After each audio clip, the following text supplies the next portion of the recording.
The following text is taken from the Project Arbroath booklet entitled, How We Take Back Our Independence.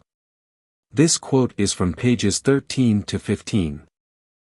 Having a treaty didn't make the Union, however. For the Union to come into law in both countries, each country's parliament would have to pass a law ratifying the treaty. For Scotland, that would take an act of union with England, and for England, an act of union with Scotland. In other words, there were two acts of union, not one, as you may have perhaps read or been told. And as with the Aliens Act that forced Scotland to the treaty table, England took a similar approach to securing the passage of Scotland's Act of Union and robbing us of our independence. It used huge bribes to sway Unionist aristocrats in the Scottish Parliament, many of whom had lost their fortunes in Darien, to vote for the Union and held the threat of invasion if the rest didn't play ball. The debating by the Scottish Parliament of the treaty articles that made up the Act generated savage violence from the Edinburgh mob, furious that their country's independence was being sold.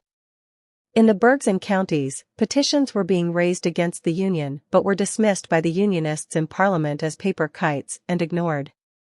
It wasn't just the Edinburgh mob that rioted. All over Scotland, people vented their rage that their country, their very independence, had been sold for English gold. Copies of the treaty were burned at Glasgow Cross and at Dumfries. However slowly and acrimoniously things progressed, the treaty was eventually ratified in January 1707 with the Union with England Act, and Scotland's independent parliament was gone.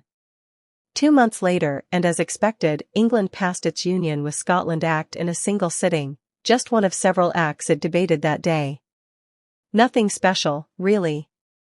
After the vote, it smugly congratulated itself that it had catched Scotland and would bind her fast. On the 1st of May 1707, the Day of Union, the bells of the High Kirk of St. Giles in Edinburgh rang out to the tune Why Am I So Sad on This, My Wedding Day? It was an appropriate sentiment. It's estimated that over 95% of the people were opposed to the Union. But it was the 18th century, and there was no referendum asking the people if they'd like to give up their independence. That is how the United Kingdom, actually United Kingdoms, but it suited the new British state to drop the S, came to be. There was never a glorious and joyous coming together of two countries united in common purpose. Instead, Scotland was captured and shackled to England to create a United Kingdom that was, and still is, firmly under England's control. Only the British state thinks of the Union as precious, and well it might. It got everything it wanted from the Union, and in the years since it has taken more, much more than even the treaty allowed.